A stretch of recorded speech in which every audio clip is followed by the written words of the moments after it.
Elon Musk versus Sam Altman. It's pretty much the biggest battle in tech right now. And thanks to a massive new lawsuit, the private messages, the texts, the emails that have been fueling this whole war, they've just been made public. So we're going to unseal the secrets of the AI war. Let's dive in.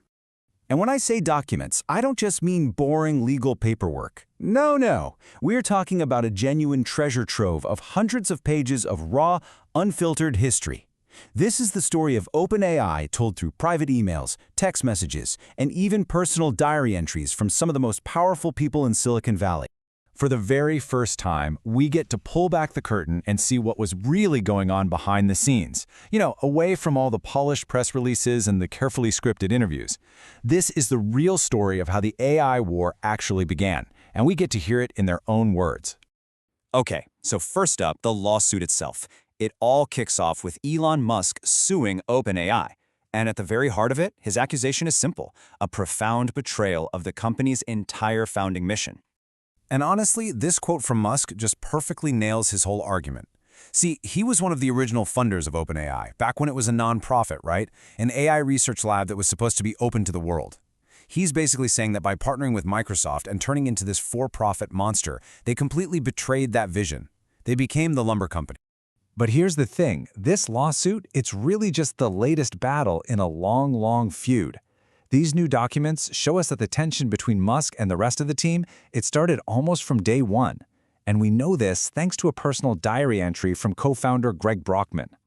Just feel the uncertainty in that quote. The team was literally caught between a rock and a hard place, stuck between their two most powerful backers, Elon Musk and Sam Altman. Brockman's diary shows they were walking this incredibly thin tightrope, and the entire fate of the company was just hanging in the balance. And here is the real kicker.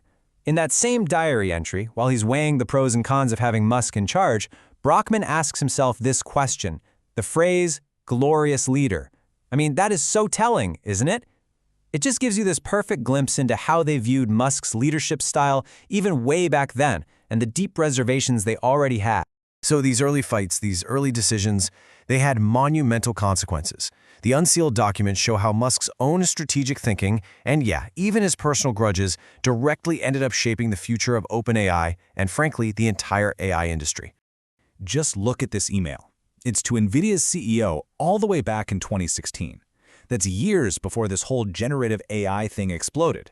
It shows that Musk already got it. He knew that raw computing power, specifically GPUs, was going to be the absolute key to unlocking AI at scale. He was personally out there making deals to get his team the best hardware on the planet. And then there's this. When OpenAI was picking a major cloud partner, Musk's personal feelings were a huge factor. In an email, he calls Amazon's Jeff Bezos a bit of a tool and says Microsoft's Satya Nadella is not. And just like that simple character judgment pushed OpenAI straight into the arms of Microsoft, a decision that literally changed technological history. It's wild. By 2018, you can tell Musk's frustration is just boiling over. He's convinced OpenAI is losing the race to Google, and he fires off this scathing email to Altman. He warns them that without some kind of dramatic, immediate action, they're just going to fade into irrelevance. This was pretty much the breaking point that led to him leaving the company. Okay, so all of that brings us to the most insane moment in OpenAI's recent history. That weekend, Sam Altman was suddenly fired. And now, thanks to these unsealed texts, we have a minute-by-minute account of all the chaos. So get this. Right after he gets canned, Altman is already texting Satya Nadella, the CEO of Microsoft. He's not defeated, not at all. He's already strategizing a comeback. The plan is to have the interim CEO, Mira Murati, just turn around and rehire him immediately. And he's lining up Microsoft support to make it happen. But then, nothing. Crickets. The board that just fired him goes completely silent, and you can just feel the tension ratchet up in Altman's tests. He's sending messages asking for an update, and he can see they haven't even been read. The power has completely flipped. And then the situation gets even worse. While Altman's in this holding pattern, waiting for the board to come to their senses, he hears a rumor. They're not just thinking about it. They are actively trying to find someone to replace him. They're already moving on, and his whole plan is starting to look very shaky. And this is the moment it all just falls apart. The interim CEO, Mira, is on the call with the board, trying to negotiate Sam's return, and the update comes through in real time. It's not going well. This is the behind-the-scenes drama, right as the coup against him was becoming a success.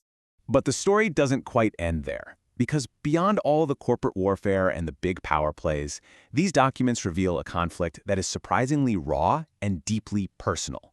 And it's all captured in a single text exchange between Sam Altman and Elon Musk. In February of 2023, Sam sends this text to Elon. He says Musk has always been his hero, and because of that, his constant public attacks on OpenAI are just personally devastating. It really effing hurts. I mean, it's just this moment of incredible vulnerability that just cuts through all the noise. And Musk's response is, well, it's everything. He gives this quick apology for being hurtful, but then immediately pivots. But the fate of civilization is at stake. For Musk, this isn't personal. It has nothing to do with feelings. This is a crusade. And in his mind, the stakes could not possibly be any higher. And that really brings us right to the core of this entire conflict. These documents, they don't just show us a corporate feud. They reveal this fundamental clash of philosophies. And it leaves all of us with a question that goes way beyond tech. When you truly believe you are fighting for the future of humanity itself, where do things like personal relationships and, just being nice, where do they fit in?